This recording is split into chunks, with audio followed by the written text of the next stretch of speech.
Hey everybody, it's Mike from Bolton here with my good friend Jonathan from Iron Forge Consulting Group. What I figured we could do, because I always ask you this type of stuff, is like, how does this medical, like, how can you tailor medical things, Right. the stuff that you carry medical in, to different situations? Sure. And I think that would be a really interesting topic for people to see. Of like, all right, let's go through some options from the EDC.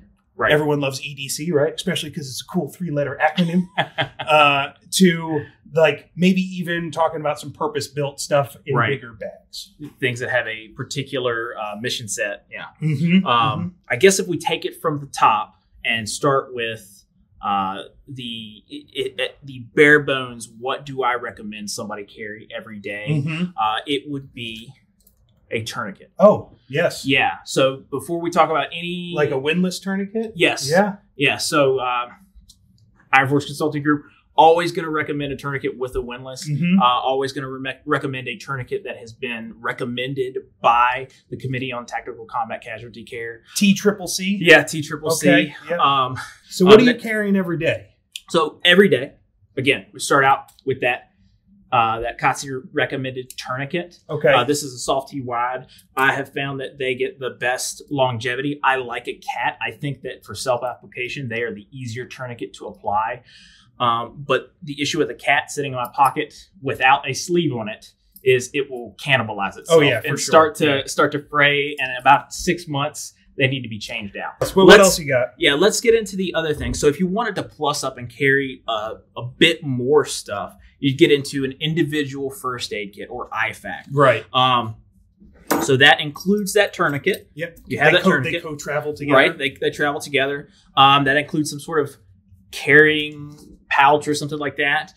This is a Right in the Rain pouch and everything. I didn't even realize what it was. It's definitely a Right in the Rain. Yeah, you can do it in anything, right? You can do it in anything. And honestly, you don't have to go this route. If you want to save a couple bucks, a Ziploc bag works just as well. All the contents of a March compliant individual first aid kit fit in here.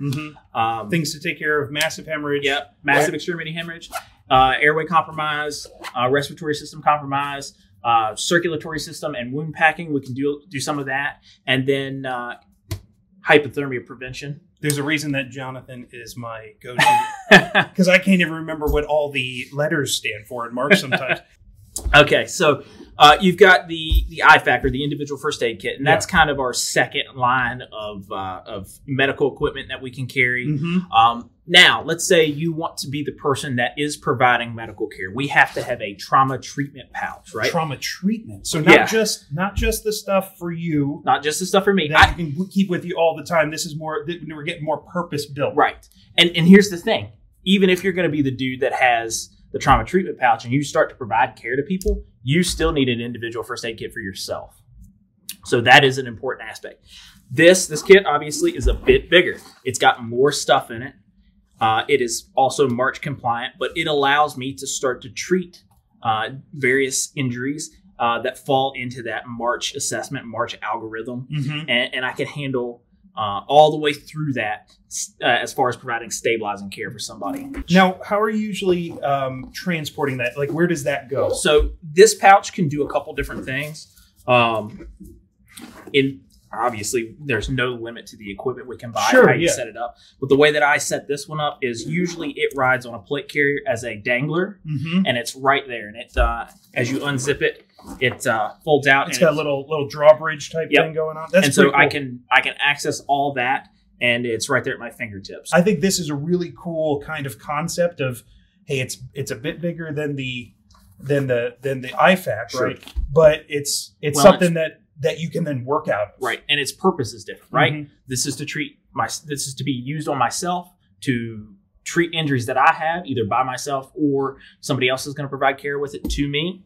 And this is to provide care to others. Right. That is the big difference between the IFAC and the trauma treatment kit. So working on your way up, there's the tourniquet, individual first aid kit. We got a little bit bigger with the trauma treatment kit. Yeah. What's the next one up? Like, what's your next purpose build? So I'm going to work out of this trauma treatment kit until I use all of these resources.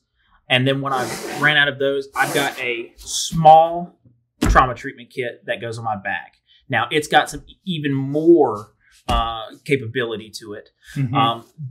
We have to think about how many casualties we're actually trying to treat. Yeah. So this can treat one seriously injured person. Okay. So that's what I've set it up for. It's got thin straps. It's relatively small.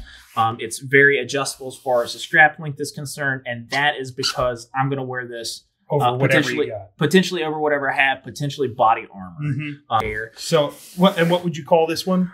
I mean, it's a trauma treatment kit. Just a little, it's upsizing. It's right? just upsized. Yeah.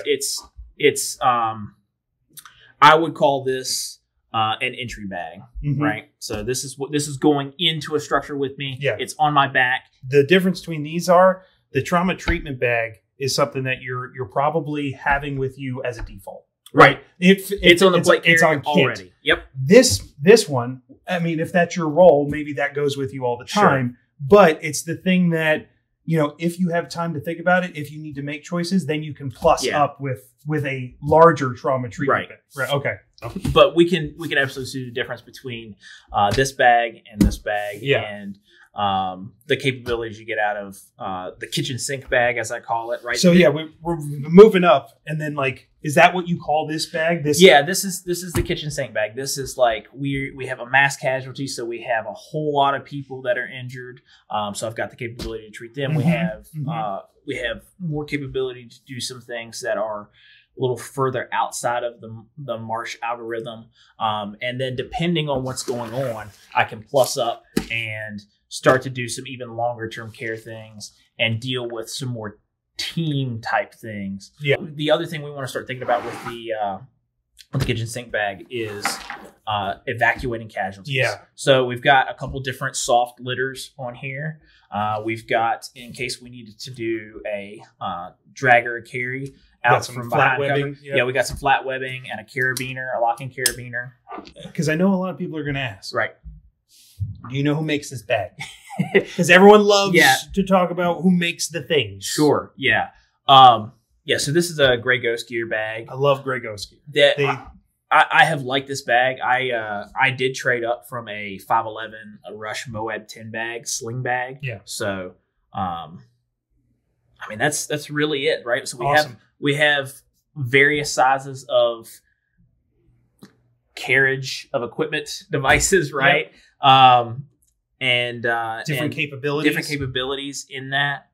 The big thing is that we've got to have the stuff, but we got to have the knowledge more importantly. Yeah. So whether you come take a class with me or come take a class with somebody else, that's just get in some training. And then if you want to take that, if you decide you like medicine and then you want to go forward, taking an EMT class or a paramedic class, or you want to go into nursing or however far you want to go into that, it's definitely you plus up your capability, the more knowledge you have. Mm-hmm. Let me ask you the one key question. Sure.